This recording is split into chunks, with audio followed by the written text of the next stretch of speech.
Hey guys, welcome to Lola Loops and Stitches. This is Lola.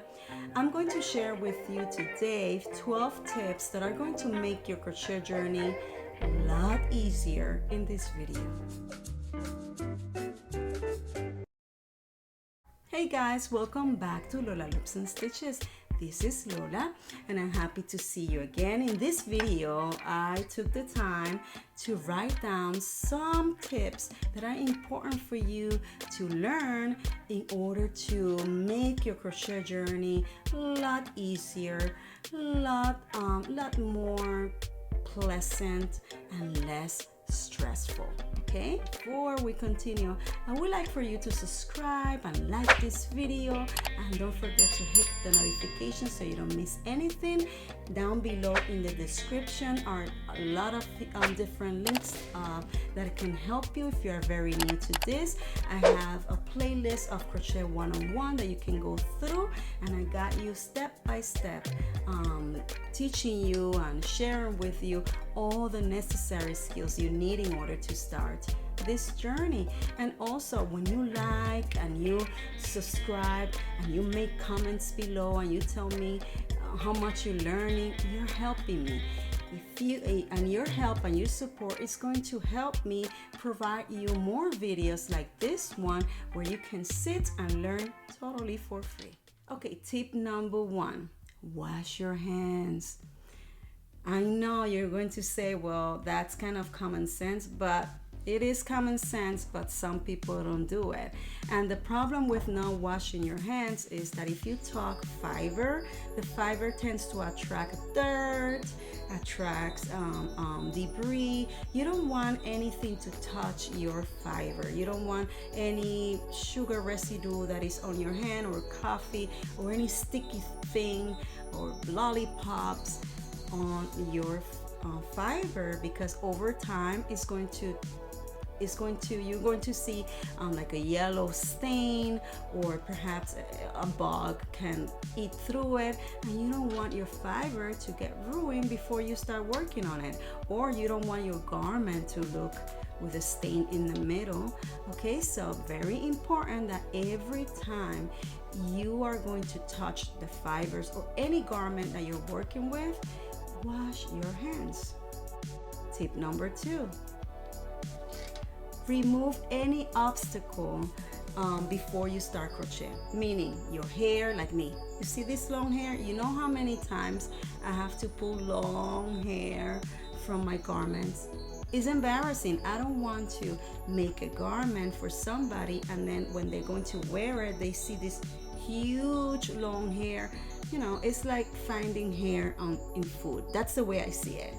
I see it the same way. Like when you find hair in food, I don't want to find any type of hair in my garment. So very important to put your hair to the side. Any type of jewelry, be careful. Sometimes jewelry can get stuck on the yarn, on a stitch, and ruin your work after you pass so much time in it. Cats, be careful with not only cats, but any pet. Be careful, pets. They have hair, they shred hair, and you don't want the hair to be in the garment that you're going to be giving away or put it at the store. Cats in particular, I say cat because sometimes cats can and they stink. So you don't want that to happen to your project, because if something like that happened to me, I cry. And I had cat before, so I know. I love cats, but they can be a little Number 3, when buying yarn, I'm suggesting you to buy more than one. If it's one hank for a project and you don't even know how much in reality you need to use, I'm suggesting you to buy 2, an extra one, because sometimes the color can vary, especially when it's hand dye color.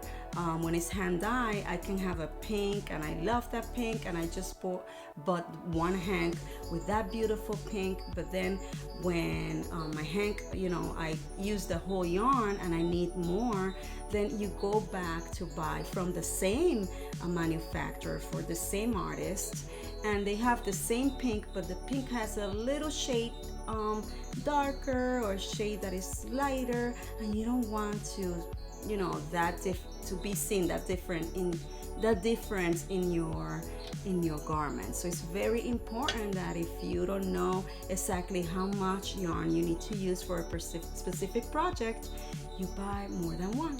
Number 4, patterns. Before you start completing a project and you have a pattern, please read through the pattern first. Review that pattern. Make sure you know the stitches they're gonna be work on. Most patterns, I will say 100% of all the patterns, they always have a list of the special stitches that are going to be used in that specific garment. So make sure that you read through, that you understand the pattern, because if you have questions, you can ask questions to the creator, the designer of the pattern, or you can ask to somebody else that a little more experienced crocheter that they can guide you through. It's very important to do that because many times people start completing a pattern, and next thing you know, in the middle of the pattern, they were supposed to start from the left to the right, but they did from the right to the left because they did not read the pattern through. So it's very important that you study the pattern, make sure that it's going to be easier for you, make sure that you know what is the level, if it's intermediate, beginner, because you don't want to, again, like I always repeat myself again, don't get frustrated. I don't want you to get like that. So make sure that you read the pattern, and also try to start with easy patterns. Don't just learn 3 or 2 difficult stitches and then you want to jump into an advanced pattern. My suggestion is keep yourself in the easy beginner, and then gradually you can change. Master what you have now, and then you can gradually master other advanced techniques and skills that you might need. Number 5, gauge. Avoid the common mistake of the beginner. Gauge does matter. Let's say I'm going to make this cardigan, and this is specifically for my size, but then I do not make a gauge and I start making it as, you know, I follow the pattern with the crochet hook that is in the it states in the pattern, but next time I know I made the garment too big because you did not follow a gauge. When you make a gauge, it gives you exactly it tells you exactly what type of hook you might need to use in order to achieve the same dimensions and measurement than the one at the written in the pattern. So let's say the pattern says a medium size. You want your garment to end up as a medium size. You don't want your garment to end up in a large or extra large because you didn't follow a gauge, the gauge. Very important. Another thing, when you're following the gauge, if you need to change crochet hook, and that will be number 6, if you have to change a crochet hook size because you want to achieve dimension or measurements of a specific garment, then do so. Again, and that's number 6 tip. Change your crochet hook if you need to in order crochet hook size, that's what I mean, in order to achieve the dimension of the measurement of the crochet, the garment that you are completing at the moment. Number 7, don't be afraid to try some ergonomic crochet hooks. The ergonomic crochet hooks they're designed to make your hand feel more comfortable, and it avoids the carpal tunnel, it avoids the tension, and if you need to use that type of crochet hook, use it. There's many and plenty. My store I have a few of them that you can check them out in the description. Number 8, avoid changing crochet hooks in the middle of the project. Remember I said that you can change crochet hooks the size when you are experimenting with the gauge. when you're looking into what type of crochet hooks, what size I need to use in order to achieve a dimension. But this is not the case. Let's say you this is a different situation. Let's say I'm already completing a project using a 5.5 millimeter crochet hook, and that's the crochet hook that I need to use. But then I cannot find that crochet hook, which is from a brand, let's say Susan Bates I'm using, but then I cannot find my Susan Bates, and then I go and get another brand that is 5.5 millimeter to continue my work. Be careful with that, because even though it says 5.5 millimeter, sometimes the brands, the sizes can vary as well, and you don't want anything to look different. So try to stay, keep using the crochet hook that you from the brand you start. Number 9, don't be afraid to unravel. If you have to frog your work and start all over again, do it. That's not a problem. You know how many times I have to unravel a project? A lot of times. So don't feel embarrassed. Don't be shy. Just go ahead and do it, and you do it all over again. Number 10, take pauses. You don't have to finish the project, right there the same day. There's not a rush, there's not hurries. Take pauses. If you feel like your hands is hurting, your arm, don't keep going. Just go ahead, and now I'm gonna tell you, put it to the side a little bit and just take a break, and then the next day you continue. Sometimes me, for example, I have an issue that if I crochet for too long, I'm gonna have a lot of pain in my cervicals and in my hand. The carpal tunnel start like, all my hand burn, and then the next day, I don't know if it happened to some of you, I start my headache. Oh, it's a pain that I don't desire. I don't wish to end my worst enemy. So when it's like that I'm starting to feel like very uncomfortable physically when I'm doing crochet, I just stop, and I take sometimes even 3 days up to a week. My health comes first. So that's exactly what I'm telling you. Just take your break, don't be afraid, and then you can come back. It's going nowhere.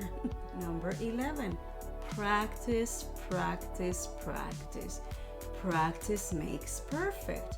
If you want to learn how to make your good tension in your stitches, you need to practice. Every day you practice and you compare. You can do small swatches, make some cloth, dishwasher's cloth, give it to your friend, to your family, to your siblings.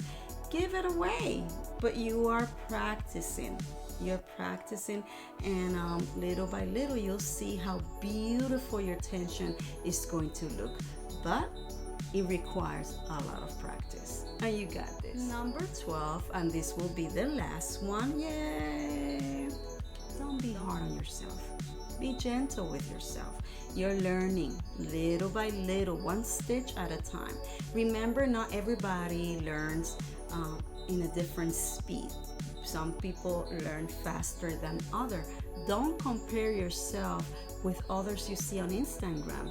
Don't compare yourself with your sister or your brother or your grandma don't compare yourself with nobody. Everybody learns different. So you just go ahead, you sit, relax, get a cup of tea, coffee, whatever you drink, and start crochet. So these are the tips that I wanted to share with you today. I hope you learned something new. Go ahead in the comment. Let me know what are other things that you wish to learn. Just go ahead and don't forget to go to my Instagram. Follow me there for behind the scene. You can find me on Instagram, Twitter, and Facebook, but I'm mostly on Instagram. I'm always say that because sometimes it's difficult for me to be in all social platforms. But Instagram is kind of easier for me to connect with everybody. So go ahead and connect with me there. And don't forget to subscribe and like this video. Bye-bye. Check out my other videos where I'm showing necessary skills needed to grow faster in the crochet world. You can find Lola Loops and Stitches on Pinterest, Twitter, Facebook, and Instagram.